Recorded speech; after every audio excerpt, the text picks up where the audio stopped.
الحمد لله نحمده ونستعينه ونستغفره ونعوذ بالله من شرور أنفسنا ومن سيئات أعمالنا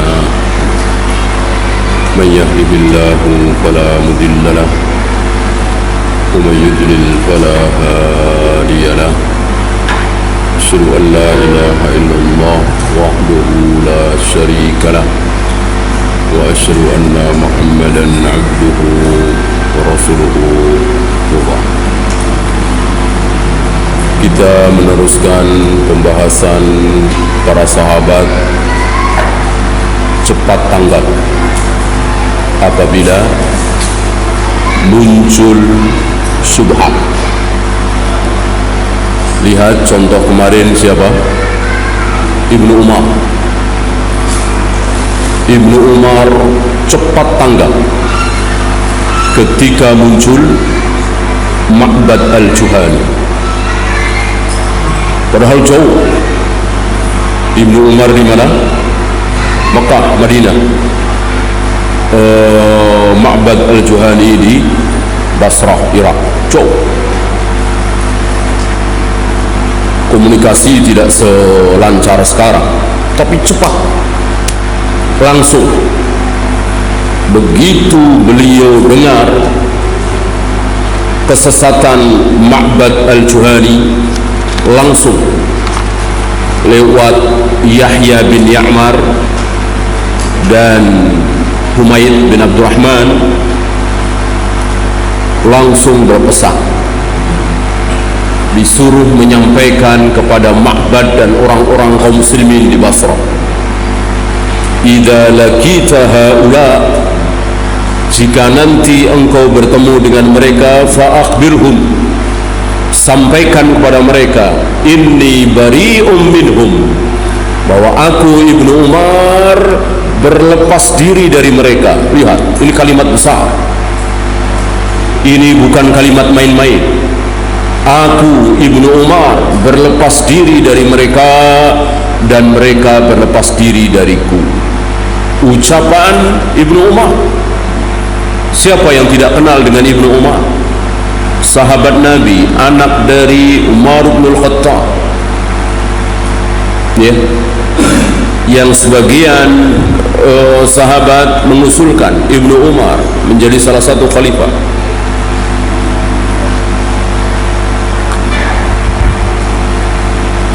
Nama besar beliau ini tidak disia-siakan, dan beliau tidak sungkan, tidak takut-takut. Tidak seperti sebagian tokoh hari ini, ada sungkan, ada takut, ada nggak enak, lalu dia nggak berani, itu sesat, batil, menyimpang, jauhi, nggak berani. Beda dengan Ibnu Umar, berani. Inni bari'um minhum wa hum bura'um minni. Aku berlepas diri dari mereka dan mereka tentu harus berlepas diri dariku. Jangan bawa-bawa namaku. Maka para ulama marah ketika namanya diambil, namanya dicatut. Ini tidak amanah, dan itu banyak dilakukan oleh firqah-firqah dhalah, karena mereka tidak disikoi oleh umumnya kaum muslimin. Maka mereka bawa-bawa nama Ahmad bin Hanbal, Yahya bin Ma'in, Ali bin Madini, ulama-ulama besar, namanya dipakai. Masih ingat barangkali antum kisah tentang Qos, ahli cerita, tukang dongeng, kalau kata kita sekarang penceramah, para penceramah. Hari itu diistilahkan dengan Qosun, tukang dongeng. Agar kaum muslimin percaya dengan dongengannya, hayalannya, dia katakan, haddatsana Ahmad bin Hanbal, haddatsana Yahya bin Ma'in. Dia nggak tahu Imam Ahmad dan Yahya bin Ma'in qadarullah, Allah telah atur, ada di situ, ada di masjid itu, ya. Dia katakan haddatsana Ahmad bin Hanbal, haddatsana Yahya bin Ma'in. Mulai dia cerita ngarang ngawur, orang-orang di situ dengerin, sebagian takjub, kos itu luar biasa, ucapannya, orasinya, dia orator, menarik hati kaum muslimin. Tapi karena kaum muslimin kalau tidak bawa Al-Quran dan Sunnah tentu akan ditinggalkan oleh kaum muslimin. Maka beberapa ulama mengatakan seandainya para qasun itu pakai dalil, tahu manhaj, bagus. Sayang umumnya nggak kenal manhaj, nggak tahu dalil, ngarang cerita, yang penting menarik.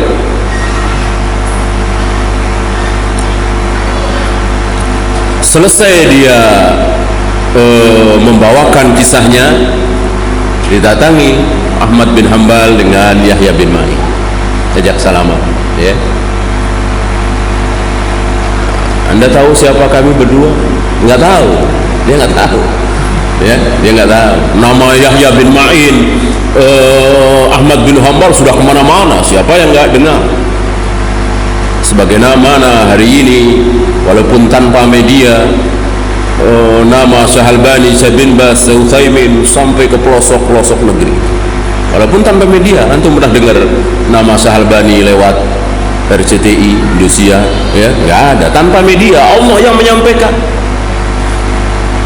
Berbeda dengan para khutbah itu ditenarkan oleh media, yang bikin mereka tenar media, nggak ada media mati mereka. Beda dengan ulama-ulama kita. Siapa yang menyampaikan nama besar Ahmad bin Hanbal kepada seorang pemuda di Spanyol, Andalus, Eropa? Baki bin Makhlad, anak muda, remaja, mendengar nama Imam Ahmad, ya, lalu mempersiapkan perbekalan, mengarungi lautan perjalanan padang pasir, datang ke Baghdad, ya. Maka nama Ahmad bin Hanbal dan Yahya bin Ma'in ini tentu sampai kemana-mana, termasuk si Qasun ini. Tapi orangnya kayak apa nggak dengar, nggak tahu, belum pernah lihat. Imam Ahmad dan Yahya bin Ma'in memperkenalkan, saya Ahmad bin Hanbal, ini Yahya bin Ma'in, ya. Kaget dia, tapi nggak kurang akal, namanya tukang dongeng, ya. Tak kita Abu Nawas lah, ya. Itu kan liciknya aja, cerdik licik, bukan ilmu. Apa dia bilang? Ahmad bin Hanbal dan Yahya bin Ma'in kan bukan hanya kalian berdua, ya. Emang ente doang nih Ahmad bin Hanbal, ya kan? Nama Ahmad bin Hanbal banyak, Yahya bin Ma'in banyak, ya, lihat. Qasun, curang, gitu. Ini bukti bahwa tidak ada yang sikoh di hadapan kaum muslimin kecuali para ulama. Yahmilu hadzal ilma min kulli khalafin uduluhum, yang akan membawa ilmu agama ini yang hak ini dari generasi ke generasi adalah mereka-mereka yang adil, yang alim, yang jujur, yang amanah. Maka lihat para ulama jujur sejujur-jujur, amanah seamanah-amanahnya. Keadilannya, kejujurannya mengalahkan kepentingannya, hawa nafsunya. Antum barangkali masih ingat kisah Imam Bukhari.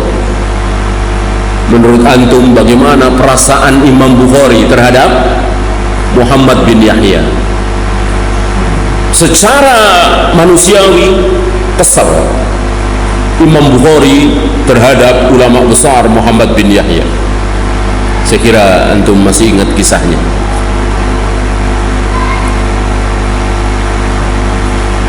Majlis Imam Bukhari dibikin sepi, istilah kita bangkrut, oleh siapa? Oleh Muhammad bin Yahya. Muhammad bin Yahya ulama besar, murid kepercayaan dari Ahmad bin Hanbal. Salah faham, ada kalimat yang keluar dari Imam Bukhari ketika beliau ditanya,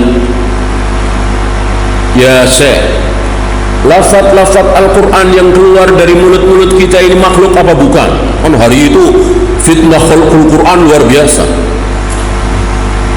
Semenjak Khalifah Al-Ma'mun, Al-Wathiq, Al-Muqtasid, ini fitnah khalqul Quran luar biasa. Diawali dari zaman Imam Ahmad, kemudian murid-muridnya sampai kepada Imam Bukhari. Imam Bukhari kan di bawah Imam Ahmad, tapi jauh secara umur. Dijawab oleh Imam Bukhari dengan jawaban yang hak. Lafaz kita ini makhluk. Tentu jawaban ini hak. Suara yang keluar dari mulut kita ini makhluk.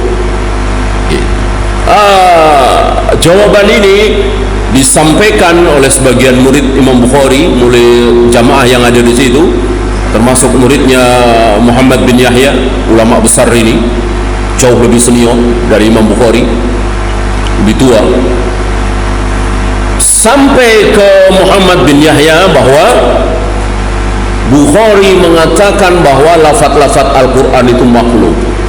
Salah faham. Maka ditahdir. Marah Muhammad bin Yahya. Tentu Muhammad bin Yahya nggak tahu siapa Bukhari ini akhirnya, ya kan? Kalau sekarang luar biasa, namanya luar biasa. Kan hari itu Imam Bukhari banyak ulama-ulama lain yang tentu lebih senior dari Imam Bukhari. Ya, ditahdir sampai keluar dari mulut Muhammad bin Yahya, siapa yang masih hadir di majelisnya Bukhari jangan duduk di majelisku. Ya, saking marahnya. Dikiranya Imam Bukhari mengatakan bahwa lafaz Al-Quran itu makhluk. Ini kan ucapan kufur. Sepi majelis Imam Bukhari, ya, sampai beliau pulang ke negerinya Bukhara. Kira-kira bagaimana perasaan Bukhari? Sampai para ulama itu menyebutkan Bukhari pertama datang ke Baghdad disambut ribuan orang. Begitu meninggalkan Baghdad, tidak ada yang menemani kecuali seorang, katibnya, penulisnya. Ya, cukup mengharukan kisah Imam Bukhari di akhir kehidupannya. Tapi antum tahu, Muhammad bin Yahya oleh Imam Bukhari diabai, ya, ditulis namanya.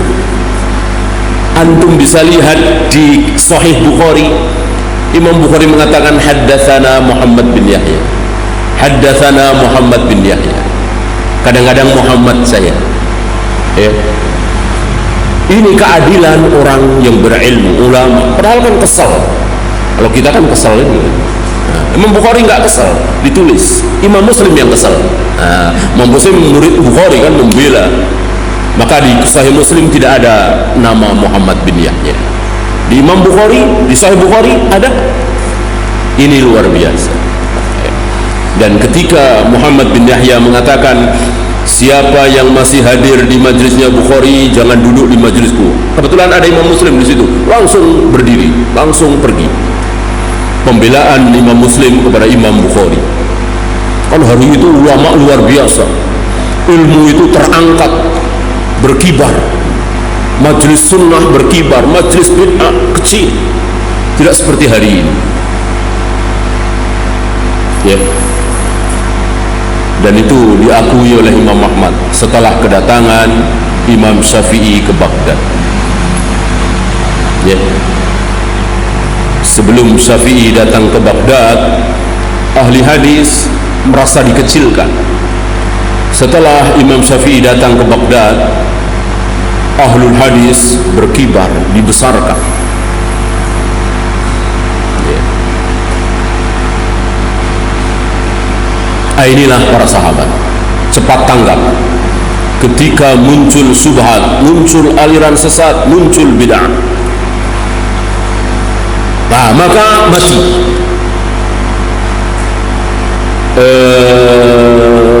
Apa disebutnya?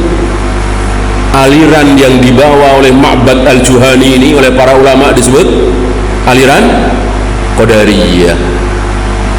Tentu mereka tidak menyebut dirinya Qadariyah. Mereka menyebut dirinya Ahlus Sunnah wal Jamaah as-Salam. Nah, Ahlul Bidah hari itu masih mengakui nama salaf itu nama yang benar. Mereka ngaku salaf, mengaku Ahlus Sunnah wal Jamaah, mengaku Al-Firqatun Najiyah, Ta'ifatul Mansurah, pengikut Rasul dan para sahabat.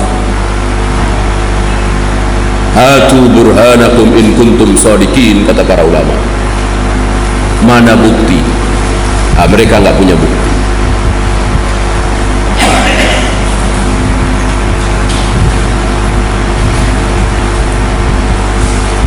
Kemudian beliau membawakan ucapan Abu Bakar Al-Ajuri rahimahullah, in sa'ilan sa'ala an madhhabina fil qadar. Ini kan masih membahas masalah takdir.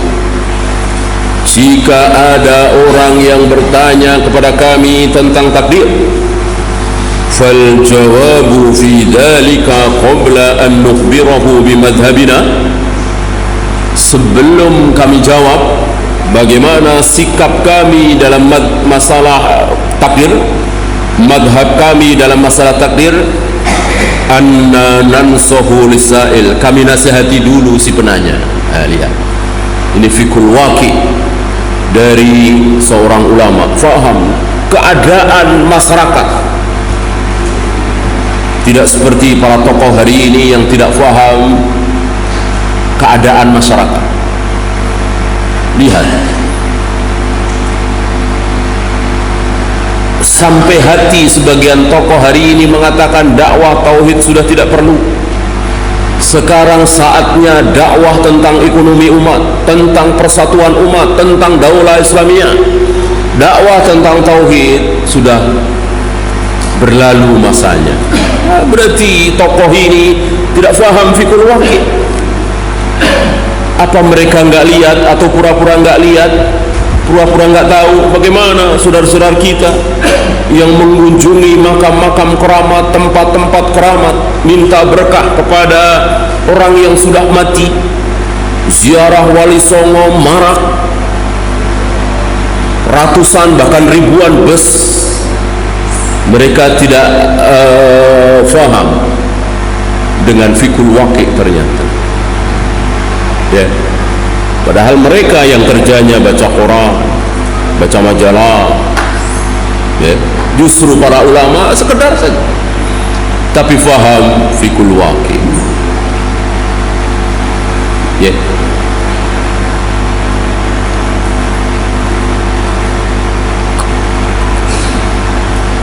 Seperti Syalbani misalnya. Syalbani enggak menghabiskan waktu untuk baca Quran, baca majalah, nonton berita, dengerin siaran radio tentang berita Islam di dunia Islam. Enggak menghabiskan waktu untuk itu. Tapi beliau faham fikul waqi. Sekilas saja fikul waqi itu sekilas saja, enggak perlu rinciannya. Saking fahamnya dengan fikul waqi, maka beliau mengatakan tidak adanya daulah Islamiyah yang resmi di negeri-negeri Islam, misalnya di Mesir, di Indonesia, di Malaysia dan lain-lain, tidak diresmikan sebagai daulah Islamiyah. Ini adalah nikmat, ini adalah bagus gitu. Orang Hizbiyin Harokin akan bingung berhadapan dengan ucapan Syalbani. Loh, kok nikmat? Enggak ada daulah Islamiyah kok nikmat? Ya, itulah fikul waqi. Tahu memahami keadaan. Antum bisa bayangkan seandainya Indonesia ini resmi menjadi negara Islam, daulah Islamiyah, apa yang terjadi kira-kira? Sekarang ini taruhlah partai Islam menang. jadilah Indonesia negara Islam. Kemarin pemilu terakhir partai Islam menang, taruhlah 80%, 90% lah. Jadilah mulai sekarang negara Islam Indonesia misalnya. Apa yang terjadi? Apa yang terjadi?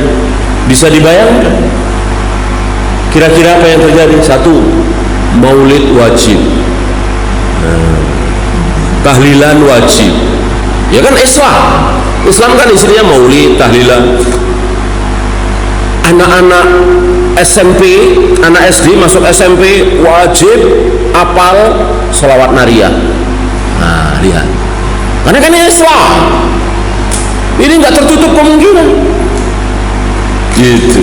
Wajib hafal sifat 20. Ini kan Islam Indonesia kan seperti itu. Nggak tertutup kemungkinan ini. Ini lebih buruk. Dikiranya Islam padahal bukan Islam. Maka tidak tegak daulah Islamiyah secara resmi di satu negeri ketika masyarakatnya jahil, itu bagus. Ketika mayoritas masyarakat di situ manhajnya bukan sunnah, bukan salaf, bagus. Ketika tidak tegak daulah Islamiyah yang resmi, kecuali yang mayoritas rakyatnya faham salaf, faham sunnah. Saudi misalnya, ulama bertebaran. Kalau di negeri kita yang ada kerugian, ya. Maka pemerintah kita tidak peduli, orang bilang sekuler lah, nggak peduli dengan agama. Bagus. Sebab kalau peduli nanti akan begitu. Ya, mau masuk SMP dites dulu, sholawat nariyah hafal apa tidak, sifat 20 hafal apa tidak. Nah, alhamdulillah nggak peduli, bebas. Sekolah-sekolah kurikulum diawasi. Gitu. Seperti di Malaysia kan begitu kan, diawasi. Ustaz-ustaz sunnah yang kesana itu diam-diam. Jakarta bebas, kalau diawasi. Nah, tinggal rajin-rajin saja para dai, para ustaz-ustaz sunnah berdakwah, insya Allah mereka diawasi, tidak boleh sebagaimana di zaman Khalifah Al-Ma'mun diawasi kan. Kalau ada yang mengatakan bahwa Al-Quran itu bukan makhluk, tangkap, penjara. Ini kan mengerikan. Kenapa? Karena Khalifah Al-Ma'mun mengawasi agama ini, cinta kepada agama ini, cinta kepada ilmu, tapi terkena syubhat, ya. Maka ada untungnya pemerintah kita, penguasa kita cuek kepada Islam, tidak perhatian kepada Islam, ada untungnya, alhamdulillah. Ya, jadi kita dakwah bebas, ya. Mau yang jil silakan, mau Rafidah silakan, mau Nahdiyin silakan, mau salaf silakan, gitu kan. Jadi kita bebas, tinggal adu hujah saja. Tinggal siapa yang dai-dainya ikhlas karena Allah, dai-dainya tidak kenal lelah, dari masjid ke masjid, dari majlis ilmu ke majlis ta'lim lain. Siapa yang paling ikhlas, paling bermujahadah, insya Allah sebagaimana yang kita saksikan. Lihat majlis-majlis yang bukan salaf di negeri kita ini, di Jakarta ini, ya, enggak laku, ya. Kalau dikasih nama salaf langsung laku, gitu. Makanya yang bukan salaf ikut-ikut salaf, ikut-ikutin alhamdulillah, ya kan. Maka antum jangan terkecoh. Ini alhamdulillah nih, berarti salah. Nggak bisa begitu, ya. Ini awalnya ada kullu bid'atin dalalah wa kullu dalalatin finnar, oh berarti salah. Nggak bisa begitu, ya. Jangan terkecoh. Padahal ternyata dia khawarij, ternyata dia mengkafirkan sesama muslim, mengkafirkan penguasa, mengkafirkan yang tidak sepaham dengan dia. Diawali dengan innal hamdalillah, berjenggot, tidak isbal, dan seterusnya. jangan terkecoh. Ya.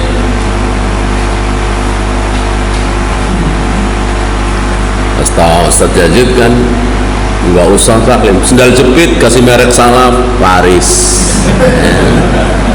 Salam laris. Ya. Sendal jepit kasih merek salam laris. Luar biasa. Ya.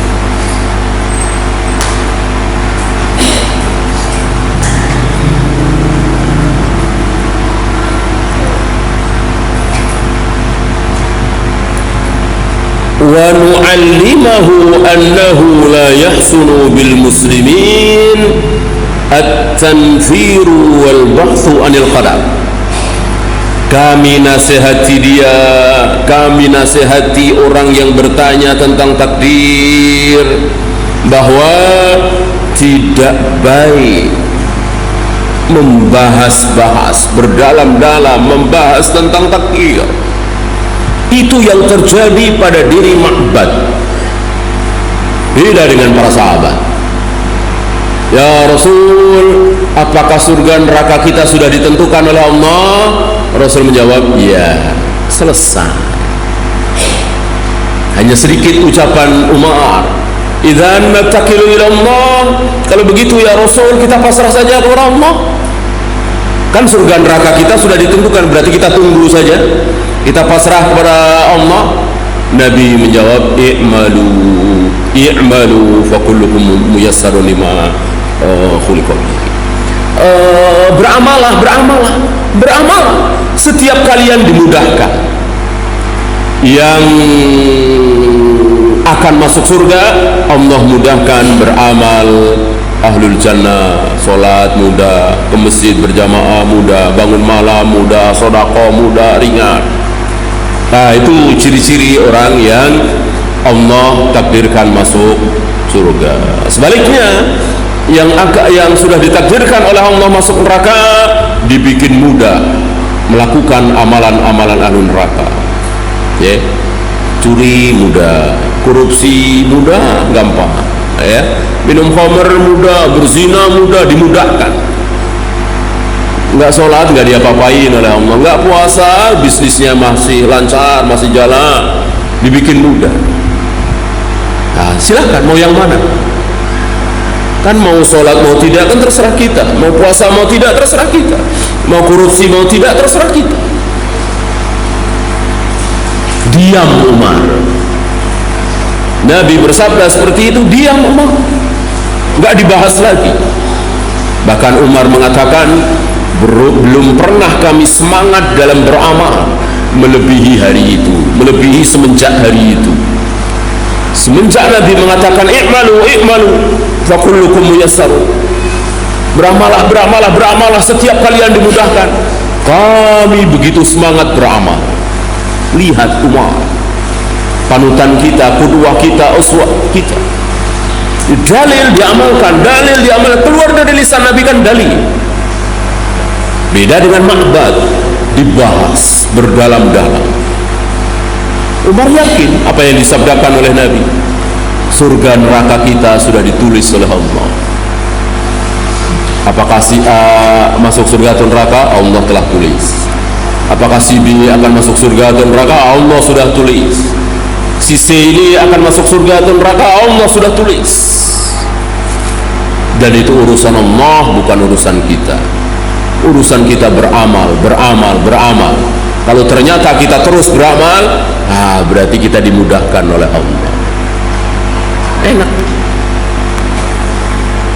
Orang-orang Mu'tazilah, Qadariyah, Jabariyah itu diawali dengan pembahasan berdalam-dalam, menanyakan apa yang tidak pernah ditanyakan oleh para sahabat. Padahal jika para sahabat bertanya, mungkinkah para sahabat bertanya kepada Nabi, ya Rasul, cara Allah bersemayam di ars itu seperti apa? Kan mungkin saja pertanyaan. Kok nggak ada? Berarti itu buruk. Ya, sangat buruk. Sangat buruk.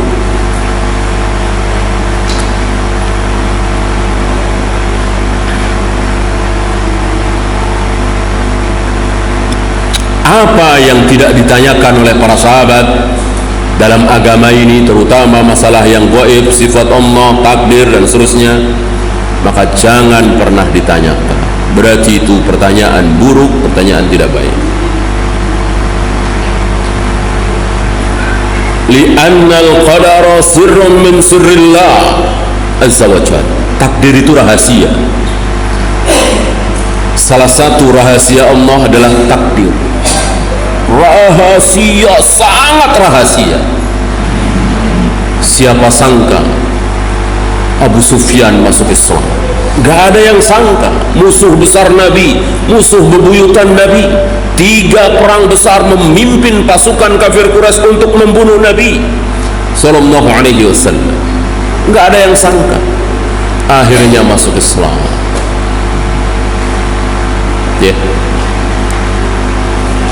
Sementara Abu Talib besar harapan kaum muslimin, besar harapan Nabi, Abu Talib masuk Islam. Kenapa? Membela Nabi, cinta kepada Nabi. Seluruh serangan orang-orang kafir Quraisy dihadapi untuk Nabi, dihadapi oleh Abu Talib. Ternyata Allah sesatkan. Inilah takdir, rahasia.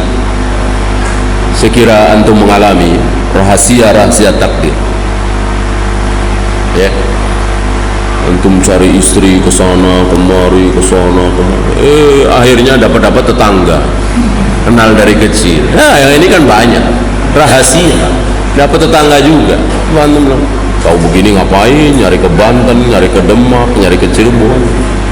Ya, betul-betul takdir itu rahasia, sangat rahasia, hanya Allah yang tahu. Ya, maka jangan membahas tentang takdir berdalam-dalam. Jangan pernah mengatakan ini takdir, itu takdir, ini takdir, itu takdir, kecuali sudah terjadi. Sudah terjadi baru ini takdir. Kalau belum terjadi jangan, haram. Ya. Suruh belajar nggak mau, suruh ngapalin nggak mau. Dia pingin dapat nilai bagus. Dia bilang apa? Kalau takdir saya nilai bagus, ya bagus. Walaupun saya nggak belajar, walaupun saya nggak ngapali, nggak boleh, kan belum terjadi. Kalau sudah terjadi boleh. Ya. Maka wajib kita berusaha.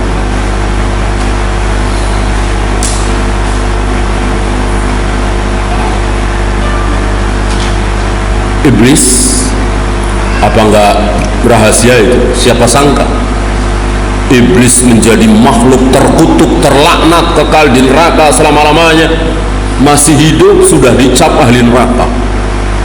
Luar biasa. Hidupnya entah berapa ribu tahun, dari mulai diciptakan, dihidupkan oleh Allah sampai hari ini masih hidup dan sampai hari kiamat. Kan kesempatan taubat kan berarti lama sekali. Ternyata sampai hari ini dan insya Allah sampai hari kiamat nggak taubat. Ya, kalau taubat kan berarti nggak menggoda manusia lagi, ya kan? Sampai hari ini masih menggoda manusia, berarti kan nggak taubat iblis ini. Padahal tahu dia akan masuk neraka. Ya, mestinya kan ketakutan dan dia tahu neraka itu kayak apa. Iblis bukan makhluk yang bodoh. Iblis tahu neraka kayak apa, surga kayak apa. Dan siapa iblis sebelum ada Adam? Sebelum Adam diciptakan, siapa iblis? Memimpin para malaikat menumpas bangsa jan di muka bumi ini yang berbuat kerusakan dan menumpahkan darah. Malaikat menumpasnya dipimpin oleh iblis. Iblis mempunyai kedudukan tinggi di hadapan para malaikat, di hadapan Allah. Siapa sangka inilah takdir, betul-betul rahasia hanya Allah yang tahu.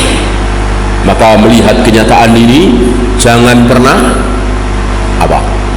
Jangan pernah merasa aman dari neraka, dari kesesatan, dari aliran sesat, dari murtad. Jangan pernah merasa aman. saya sudah ngaji, saya belajar manhaj yang hak ini, saya sudah sholat, kayaknya aman saya. Kayaknya nggak mungkin saya ikut aliran sesat, nggak mungkin saya murtad. Tidak boleh. Seorang Khalilullah, Khalilur Rahman, Abul Anbiya, siapa? Ibrahim alaihi salatu wassalam, masih takut untuk menyembah berhala. Jangan-jangan saya menyembah berhala. Wajnubni wa baniya an na'budal asnam. Jauhkan aku dan anak keturunanku ya Allah dari menyembah berhala. Seorang Khalilullah masih berdoa seperti itu.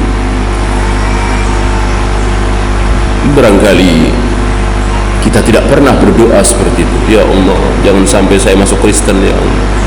Jangan sampai saya masuk aliran sesat. Barangkali kita terlupakan doa itu. Nabi Ibrahim tidak terlupakan. Beliau masih merasa khawatir, jangan-jangan menyembah berhala. Nah, takdir betul-betul rahasia.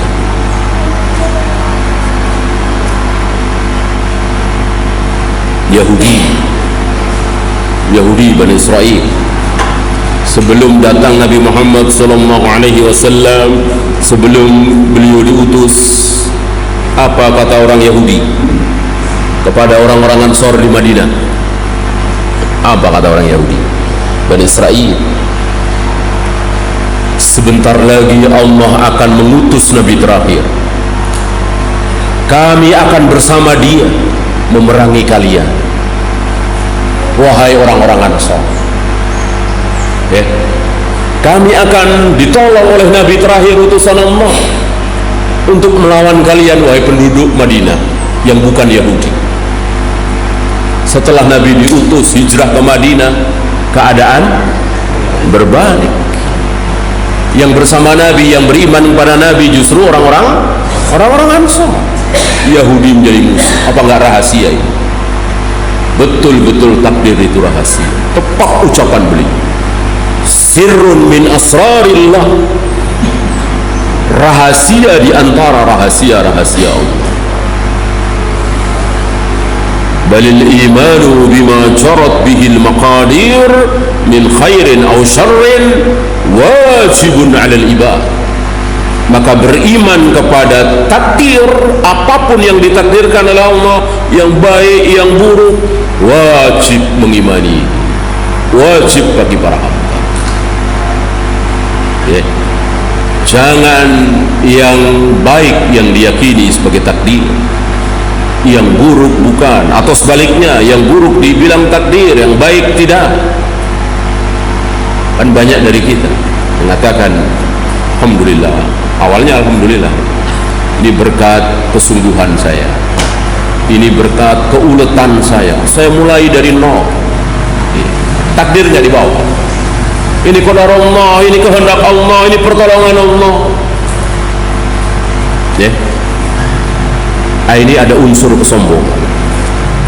Maka jika kita mengungkapkan asbab dari sebuah keberhasilan, boleh, tapi diawali dengan kehendak Allah. Ini semua terwujud yang pertama karena pertolongan Allah. Kemudian atas kegigihan kita semua berusaha. Boleh.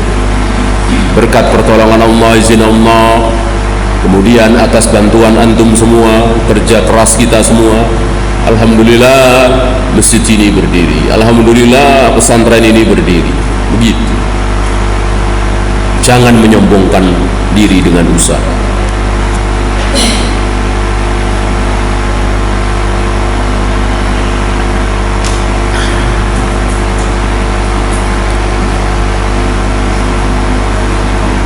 ثم لا يأمن العبد أن يبحث عن القدر فيكذب بمقادير الله الجارية على العباد فيذل عن طريق الحق. Berapa banyak orang yang membahas tentang takdir berdalam-dalam, lalu akhirnya dia mendustakan takdir itu sendiri. Persis ucapan Nabi, orang itu akan dikalahkan kalau apa? Kalau berlebihan. akan dikalahkan. Berlebihan, dia berlebihan tentang apa misalnya masalah sepele, menjaga jarak dengan wanita, ya, tapi berlebihan, enggak sewajarnya, tidak mengikuti Nabi, ya. Kalau ngobrol sama perempuan suruh madep sono, dia madep sono, kan? Ngobrol gitu. Ini kan berlebihan, gitu. Kalau enggak cari triplek dulu, gitu ya. Nah, Nabi enggak mencontohkan seperti itu. Melihat wajah wanita sekedarnya boleh, berlebihan. Akhirnya waliyadzubillah malah berzina. Saya tahu contoh ini yang terlihat, ya. Yang kita nggak lihat tentu lebih banyak lagi. Akan dikalahkan kalau berlebihan. Maka jangan berlebihan. Biasanya orang yang berlebihan seperti itu ada sesuatu dalam hatinya, ingin besar di hadapan manusia. Lihat nih, saya menjaga pergaulan, saya begini, saya begini. Lalu sikapnya gunung. Lihat Rasul dan para sahabat biasa-biasa saja. Apa antum pernah baca riwayat Rasul kalau ngobrol dengan wanita? Kan banyak wanita datang kepada Nabi. Ya Rasulullah, banyak pertanyaan. Nabi nunduk terus, nggak ngelihat. Ya, berarti Nabi nggak tahu ini istri siapa, ini istri apa. Nabi tahu, melihat wajah seorang wanita boleh, karena memang bukan aurat. Beliau memalingkan muka beliau ketika ada Asma, adiknya Aisyah, pakaiannya tidak sempurna, sementara sudah haid, ya mungkin belasan tahun. Baru beliau memalingkan dengan mengatakan, kalau engkau sudah haid, engkau tidak boleh pakaian begini-begini, pakaianlah begini-begini, jangan terbuka auratmu kecuali wajah dan telapak tangan. Gitu. Jadi ada batasan, jangan gulu. Maka lihat saudara-saudara kita yang gulu akan dikalahkan.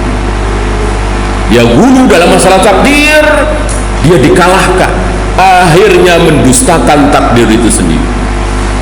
Dan ini banyak contohnya, ya. Ada yang gulu masalah debat, mana-mana debat dikalahkan.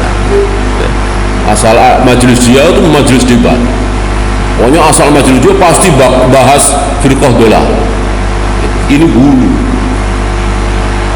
Majelis tentu berdasarkan kitab, berdasarkan, tidak semuanya majelis seperti itu. Gulu.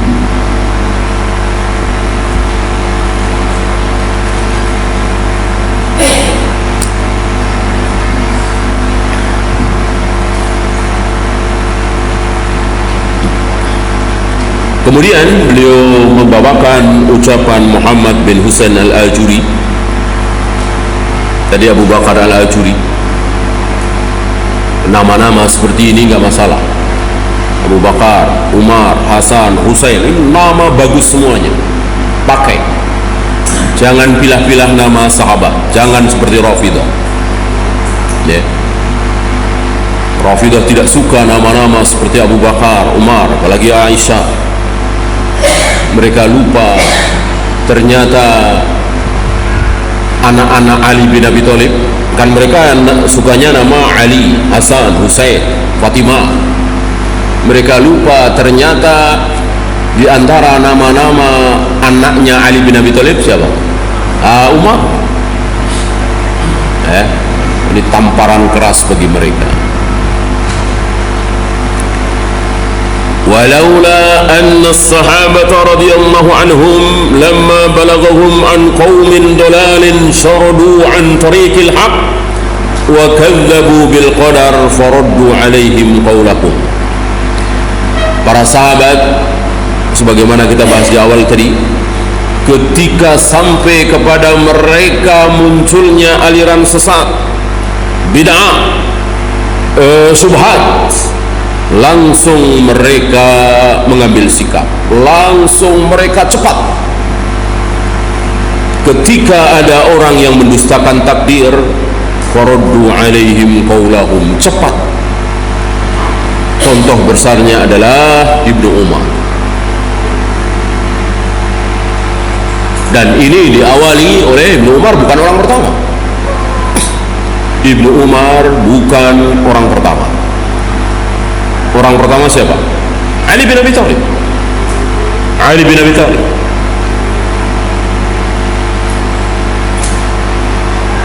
Yang diserang, yang dibantai, yang dihabisin siapa? Oleh Ali bin Abi Thalib. Nah, Khawarij. Duluan mana? Khawarij apa Qadariyah? Duluan Khawarij. Kan aliran sesat pertama Khawarij. Berarti Ibnu Umar bukan orang pertama. Orang pertama Ali bin Abi Thalib. Dan bukan sekedar fatwa, tapi dengan senjata, diperangi, dihabisi, dibantai. Habis. Setelah iqamatul hujjah dulu dilakukan oleh Ibnu Abbas, utusan resmi dari khalifah, utusan resmi dari Ali bin Abi Thalib. Iqamatul hujjah di situ, menegakkan hujjah, bukan duduk bersama dengan orang Khawarij, tidak, keliru. Ya, Ibnu Abbas tidak duduk bersama dengan orang Khawarij, tidak satu majelis, tapi menunjuk orang Khawarij. Antum sesat, antum menyimpang, antum keliru, antum anjing-anjing penghuni neraka. Kalau tidak mau bertobat, dibawakan dalilnya begini. 2/3 dari mereka bertaubat atas iqamatul hujjah yang ditegakkan oleh Ibnu Abbas. Ya, bukan duduk bersama, sebangku, semajlis, sejajar, tidak. Mereka tidak dikasih kesempatan untuk bicara. Yang bicara Ibnu Abbas. Sisanya 1/3 dihabisi oleh Ali bin Abi Thalib. Habis. Tinggal kira-kira 11 orang. Mereka lari dan sembunyi, lalu menyebarkan kesesatannya, pelan-pelan muncul lagi, dihabisi lagi, lari lagi, sembunyi, lalu menyebarkan pemikiran sesatnya, muncul lagi, dihabisi lagi, dan begitu seterusnya. Persis sabda Nabi, nubuat beliau, kullama dhahara minhum qarnun quti'a, kullama dhahara minhu qarnun quti'a, kullama dhahara minhum qarnun quti'a. Diulang-ulang sabda beliau ini. Setiap kali mereka muncul, dihabisi, muncul, dihabisi, muncul, dihabisi, sampai hari kiamat. Maka para ulama tidak ragu mengatakan Khawarij tidak akan pernah menang selama-lamanya. Selalu saja ada yang menghabisi. Mungkin ahlu sunnah, mungkin sesama bid'ah, biarin saja. Khawarij perang dengan Syiah, biarin apa enggak? Ya biarin aja, nggak usah ikut-ikutan, nonton aja. Itu. Jangan kita duduk bersama orang Khawarij membahas kesesatan Rafidhah.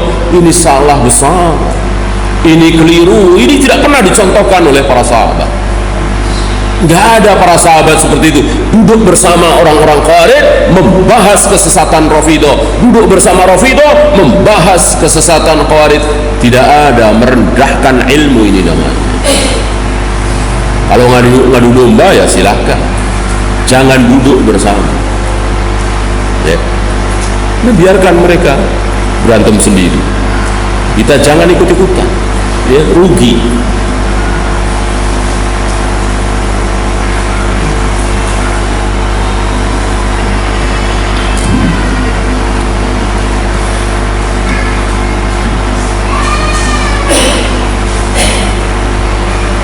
Wa kaffaruhum, dan para sahabat mengkafirkan mereka. Kafir. Aku berlepas diri dari dia, menunjukkan kekufuran. Ya jelas, tidak beriman kepada takdir, kufur. Bahkan Umar mengatakan di mimbarnya, di atas mimbarnya, siapa yang mengingkari takdir lalu dia bersedekah emas sebesar gunung Uhud, tidak diterima. Tidak diterima berarti kufur.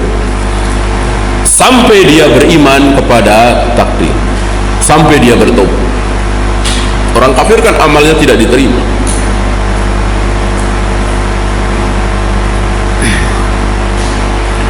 Wa kadzalika at-tabi'un lahum bi ihsan, Begitu juga para tabi'in. Para tabi'in mengikuti jejak langkah para sahabat, tidak diam terhadap kesesatan. Dibahas, diucapkan, ditahdzir.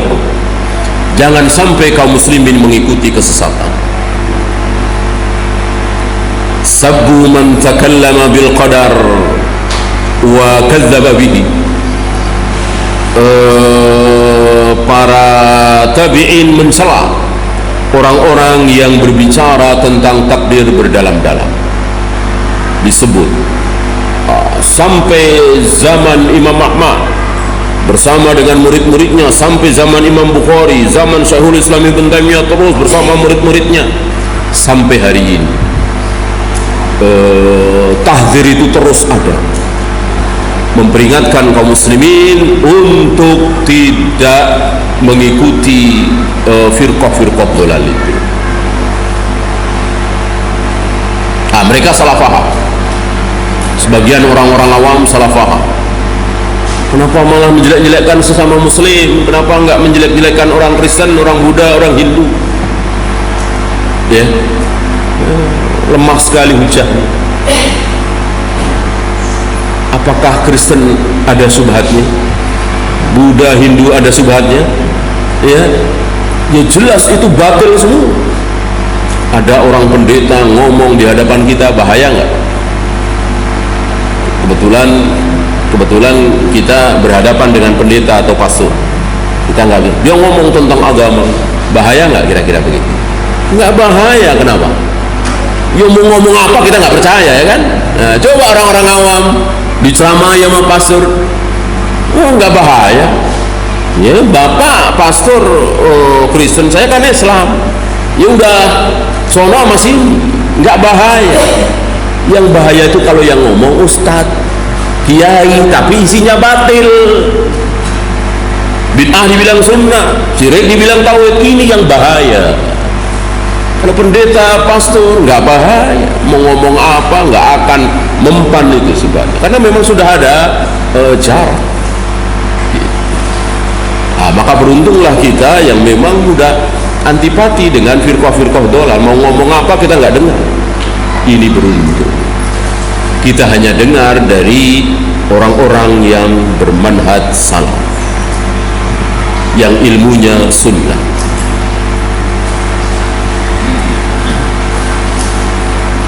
Wala'anuhum wa nahau an mujalasatihim. Mereka melaknat ahlul bidah itu, orang-orang Qadariyah itu, dan melarang kaum muslimin duduk di majelis mereka. Baru dua, karena baru ada Khawarij dan Qadariyah. Berarti tiga dengan apa? Dengan salaf. Berarti kaum muslimin pecah jadi tiga hari itu. Ya, di zaman Ibnu Umar itu. Salaf, Khawarij, Qadariyah. Dua-duanya ditahdzir. Gitu. Muncul lagi Rafidhah, ditahdzir lagi. Muncul lagi Jahmiyah, ditahdzir lagi. Muncul lagi terus Asy'ariyah, Mu'tazilah, Maturidiyah, semuanya ditahdzir.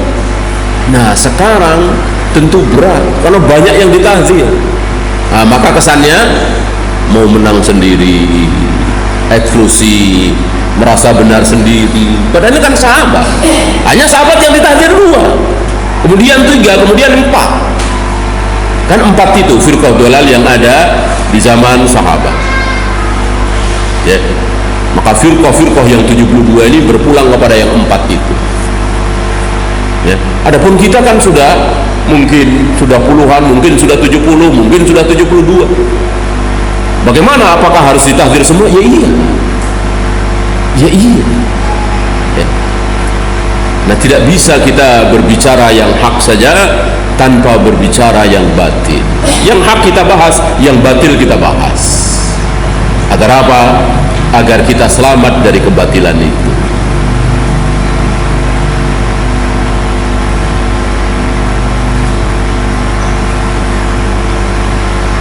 Wa kadzalika a'immatul muslimin yanhauna an mujalasatil qadariyyati wa an munadharatihim. Begitu juga imam-imam kaum muslimin, Imam Syafi'i, Imam Bukhari, Imam Muslim, semua mereka melarang kaum muslimin duduk bersama qadariyah, termasuk munadharah, munaqashah, berdialog, jangan. Mana ada majlis ulama besar duduk mudzakarah, munaqashah dengan orang Khawarij, Jahmiyah, Jabariyah, Syariah, Maturidiyah, tidak ada cerita. Baru sekarang diladeni, nggak ada. Imam Syafi'i nggak meladeni, Imam Bukhari nggak meladeni, Imam Ahmad nggak meladeni. Bahkan Imam Ahmad terus berdoa kepada Allah detik-detik menjelang pertemuan dengan Khalifah Al-Ma'mun. Apa doa Imam Ahmad? Kan itu kalau ketemu kan luar biasa. Khalifah Al-Ma'mun, khalifah yang sangat cinta kepada ilmu, sangat cinta kepada ilmu. Saking cintanya beliau bikin gedung khusus untuk membahas ilmu. Gedung itu dinamakan oleh beliau dengan Baitul Hikmah. Di situ khusus membahas ilmu. Khalifah Al-Ma'mun yang mendirikan. Sayang yang dijadikan rujukan Ibnu Abi Du'ad, tokoh-tokoh falasifah Mu'tazilah. Nah, Imam Ahmad detik-detik mau dipertemukan dengan Khalifah Al-Ma'mun itu, apa doa beliau? Ya Allah, jangan hadapkan wajahku dengan wajah Al-Ma'mun. Beliau nggak mau ketemu. Lihat. Padahal kalau menurut pikiran kita ini kan kesempatan untuk adu hujjah. Mudah-mudahan Khalifah Al-Ma'mun mau bertaubat, sampaikan hujjah. Imam Ahmad tidak. Beliau berdoa, inilah imam, tidak sombong. Kalau kita kan sombong tuh, kapan ketemu dia mau saya habisin. Ini dalil saya, ini hujjah saya. Ya, lihat aja kalau nggak kelepek-kelepek dia. Nah, itu kan kita.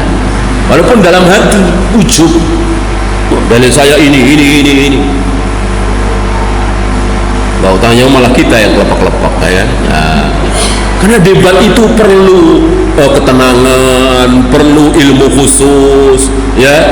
Kalau perlu bohong-bohong lah dikit. Ya. Kalau pengen menang, kita kan nggak mau bohong, ya kan? Nggak tahu.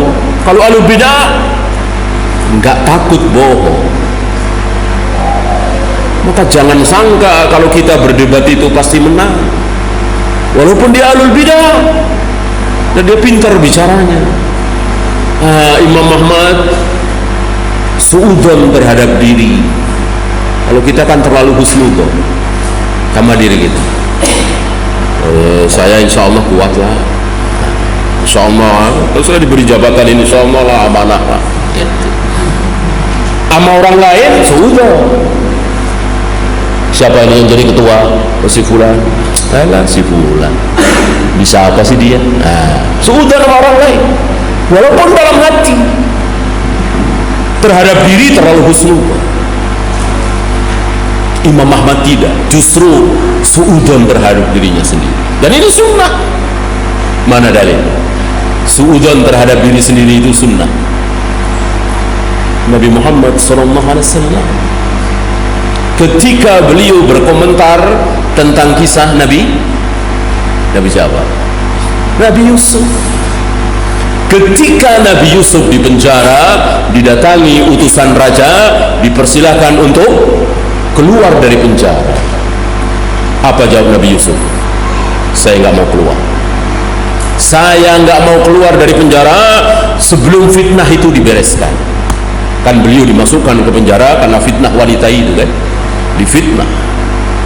Bereskan dulu fitnah itu, baru saya mau keluar.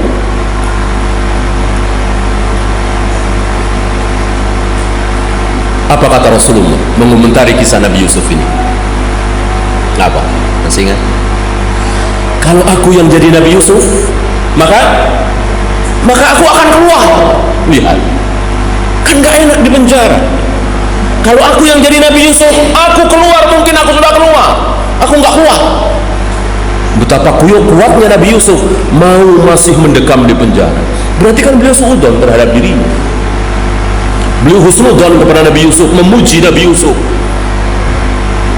Padahal Nabi Yusuf Khalilullah bukan, ulul azmi bukan, ya. Rasulullah sallallahu alaihi wasallam Khalilullah, ulul azmi, jauh lebih tinggi dari Nabi Yusuf. Tapi beliau tidak merasa tinggi. Beliau suudzon terhadap diri beliau sendiri, tidak seperti kita, ya. Dan beliau membela saudara-saudara beliau. Maka ketika kafir Quraisy mengatakan Nabi Ibrahim ragu kalau Allah bisa menghidupkan lagi, makanya minta supaya diperlihatkan, Rabbi arini kaifa tuhyil maut, ya Allah tunjukkan kepadaku bagaimana caramu menghidupkan orang yang sudah mati. Muncul syubhat di kalangan kafir Quraisy, Nabi Ibrahim ragu kalau kebangkitan itu ada. Apa kata Nabi Muhammad SAW? Kalau Nabi Ibrahim ragu, maka aku lebih ragu lagi. Lihat, kalau sampai Nabi Ibrahim ragu terhadap kebangkitan, aku lebih ragu lagi. Maksudnya apa? Enggak mungkin Nabi Ibrahim ragu. Bagaimana seorang Khalilullah, Abul Anbiya ragu? Itu syubhat. Inilah Nabi kita Muhammad sallallahu alaihi wasallam, manusia mulia, suudzon terhadap dirinya sendiri. Kita terlalu husnudzon. Saya kuat, saya mampu, saya bisa, walaupun pakai insya Allah juga. Tapi setidaknya ada rasa besar di sini, membesarkan diri. Lihat Imam Ahmad tidak. Maka Imam Ahmad terus berdoa kepada Allah, jangan pertemukan aku dengan Al-Ma'mun ya Allah, jangan pertemukan aku dengan Khalifah Al-Ma'mun ya Allah. Lihat, beliau suudzon terhadap diri. Ya, selama ini aku kuat, aku berhadapan dengan orang lain aku kuat, sampai aku disiksa habis-habisan, di penjara 30 bulan. Kalau sampai aku ketemu Khalifah Al-Ma'mun, siapa tahu aku nggak kuat. Kan Khalifah wibawanya besar, Khalifah Al-Ma'mun wibawanya besar. Akhirnya ternyata doa beliau dikabulkan. 2 atau 3 hari mau ketemu, kan dibawa Imam Ahmad itu, diikat dan dibawa, karena Khalifah Al-Ma'mun sedang berhadapan dengan pasukan Romawi, sedang berjihad. Luar biasa Khalifah Al-Ma'mun, saleh, memimpin jihad kaum muslimin langsung, tapi sayang terkena syubhat. 2 atau 3 hari menjelang sampai ke tempat Al-Ma'mun di daerah Istanbul, Turki kan udah dekat ke Eropa, sudah dekat kekuasaan Romawi. Terdengar berita Khalifah Al-Ma'mun wafat, ya, berarti doa beliau dikabulkan oleh Allah.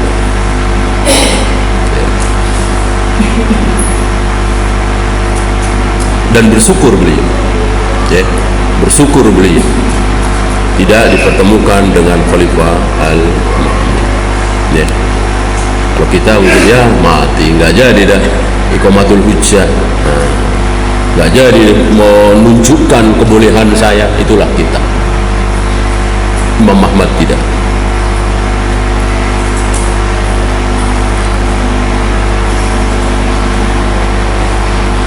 Wa yubayyinu lil muslimina qabiha madzahibihim. Para ulama itu menjelaskan kepada kaum muslimin buruknya madhab mereka, buruknya madhab Qadariyah itu dan firqah-firqah disebutkan keburukannya begini, dan begitu. Lihat kitab yang sedang kita baca ini, Ushulus Sunnah, kemudian Syarhus Sunnah Imam Al-Barbahari, Syarhus Sunnahnya Imam Al-Muzanni, ya, Aqidah Ashabul Hadis Imam As-Sabuni dan lain-lain. Semuanya menjelaskan tentang bid'ahnya, buruknya Qadariyah, Khawarij, Jahmiyah, Asy'ariyah, Maturidiyah, diterangkan di situ. Agar apa? Agar kaum muslimin tidak terkecoh, tidak tertipu, agar mereka selamat.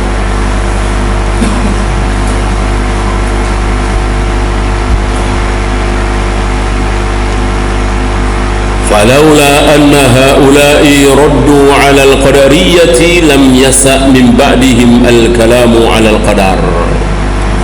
Kalau sampai mereka tidak membantah orang-orang Qadariyah, maka akan kesulitan orang-orang setelah mereka. Kan tidak Tidak ada kejadian itu. Dulu dibiarkan oleh ulama-ulama, sekarang ditahdir. Nggak ada. Mana coba? Kalau dulu ditahdir, sekarang dibiarkan, ada. Ya seperti Khawarij, kan ditahdir habis-habisan oleh para sahabat, diperangi, dibantai. Sekarang dibiarkan. Ya. Kan nggak ada yang sebaliknya. Nah, cari contoh oleh antum. Apa aliran apa yang dibiarkan oleh para sahabat, para tabi'in, atba'ut tabi'in, baru sekarang ditahdir? Mana? Nggak ada. Tidak ada.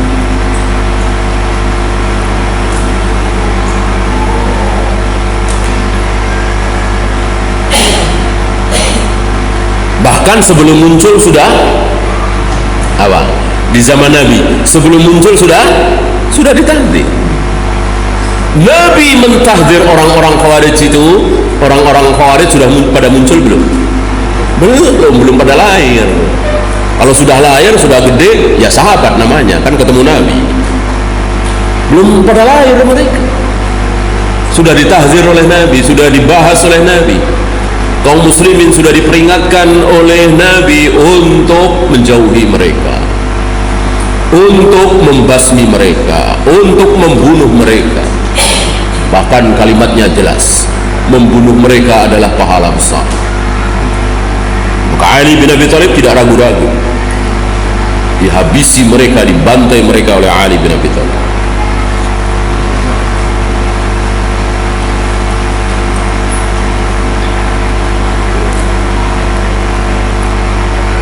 Balil imanu bil qadari khairihi wa syarrihi lazimun qada'an wa qadran. Beriman kepada takdir yang baik dan yang buruk adalah sebuah kepastian, qada wa qadran. Ma qadara yakun wa man lam yaqdir lam yakun. Apa yang terjadi berarti itu yang ditakdirkan oleh Allah.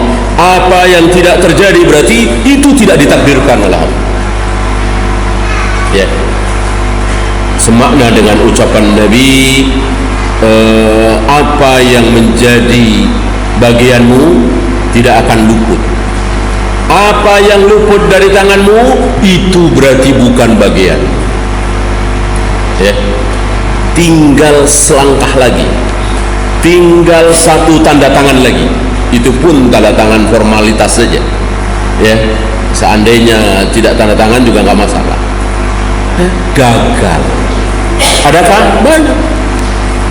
Ya, proyek itu sudah kita rencanakan sudah kita kerjakan berbulan-bulan, hampir 1 tahun. Tinggal satu tanda tangan lagi. Ya, gagal. Adakah? Banyak. Berarti kita bilang apa? Ini bukan bagian kita, bukan rezeki kita. Seperti orang-orang awam yang pernah kita bahas waktu itu, banyak orang-orang awam itu yang ucapannya sesuai dengan syariat. Orang awam nggak pernah ngaji, tapi dia nggak kena kemasukan syubhat. Ya, kan banyak nenek-nenek kita, ya emang udah bukan rezeki. Kan? Ini kalimat yang hakiki, emang bukan rezeki kita. Coba berhadapan dengan orang Qadariyah, bukan begitu. Ini kesalahan kita begini-begini. Orang-orang awam, nenek kita, mak-mak kita bilang bukan rezeki kita. Kalimat yang ya, berapa banyak orang-orang awam itu mengucapkan sesuatu sesuai dengan syariat. Ya udah, kita serahkan saja semuanya kepada yang di atas. Lihat, yang di atas mirip budak perempuan itu yang ditanya oleh Nabi, di atas. Fitrah manusia mengatakan Allah di atas langit, di arsy, bersemayam di situ dengan segenap keagungan dan kemuliaannya. Nah, bandingkan anak-anak ngaji, orang-orang Qadariyah, Mu'tazilah, apalagi Jahmiyah, Allah tidak di atas. Kalau begitu di bawah? Enggak juga, di bawah juga enggak. Oh, di kanan kali enggak, di kiri enggak. Ini gara-gara belajar tapi tanpa dalil atau ngutak-ngatik dalil. Orang Jahmiyah kan begitu, Allah tidak di atas, tidak di bawah, tidak di kiri, tidak di kanan. Bahkan ada tokoh sesat besar di negeri kita ini, dia bilang Allah tidak bisa ditunjuk, tidak punya jihad. Allah itu tidak punya jihad, tidak punya arah. Jadi kemanapun kita menunjuk, bukan di situ Allah. Sono salah, sono salah, sono. Jadi ditunjuk itu salah semua. Itu tokoh di negeri kita ini besar. Ya. Bagaimana hadis Nabi? Hadis jariah itu jelas dia menunjuk ke atas dengan jarinya, dan setelah menunjuk Nabi menetapkan budak ini beriman. Ada tokoh ahli tafsir negeri kita ini mengatakan kemanapun kita menunjuk nggak ada yang benar. Berarti seolah-olah sono ada Allah nggak ada, sono ada Allah nggak ada, nggak ada. Berarti seolah-olah Allah itu nggak ada. Allah itu nggak ada, oh, sono nggak ada, sono nggak ada. Apa ada benda di muka bumi ini yang nggak boleh ditunjuk? Ya, kemana nunjuk nggak ada. Ikan aneh sekali. Allah Rabbul Alamin. Lebih aneh lagi kalau dia bilang Allah Rabbul Alamin tidak bisa ditunjuk. Ya. Oleh karena itu di akhir kehidupan Ar-Razi, ahli filsafat besar, ahli kalam besar, akhirnya dia sadar ilmu yang dia pelajari itu sesat, menyimpang. Di akhir hayatnya dia menghayal jadi apa? Jadi orang-orang tua Naisabur. Dia berhayal, seandainya aku jadi orang-orang tua Naisabur yang jauh dari ilmu, tapi nggak ada syubhat. Itu setelah dia sadar bahwa ilmu yang selama ini dipelajari itu batil, ilmu filsafat. Ya. Termasuk tarekat sufiyah menjurusnya ke situ. Maka kata Imam Syafi'i, belajar filsafat di pagi hari, siangnya sudah bodoh. Ya. Jadi pagi belajar, siang udah bodoh. Gimana sore, gimana malamnya lagi, gimana besoknya lagi, gimana yang bertahun-tahun belajar filsafat, semakin bodoh, semakin bodoh. Beda dengan para sahabat. Begitu Nabi bicara, sami'na wa ata'na, sami'na wa ata'na, tambah ilmu, tambah berilmu, tambah berilmu. Orang filsafat tambah bodoh, semakin belajar tambah bodoh, semakin belajar tambah, karena yang dipelajari subhat semua, yang masuk ke otaknya itu subhat semua.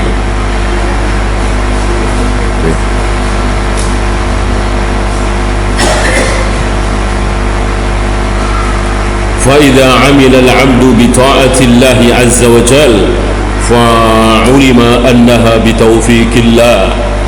Apabila seorang hamba melaksanakan amalan-amalan ta'ah, maka ini adalah pertolongan Allah, wajib dia bersyukur. Jika dia melakukan maksiat, maka bertaubatlah, mohon ampun kepada Allah. Mudah kan? Mudah. Ngapain mesti dibahas? Tadi pagi saya minum khamar, dan ini sudah ditakdirkan oleh Allah. Ya, memang saya harus minum khamar. Ngapain seperti itu? Kenapa nggak mohon ampun saja? Bahwa semua yang sudah ditakdirkan, ya mohon ampun. Itu kan perintah Nabi. Mohonlah ampun ketika selesai berbuat maksiat. Kenapa malah dibahas? Akhirnya menolak takdir. Ya.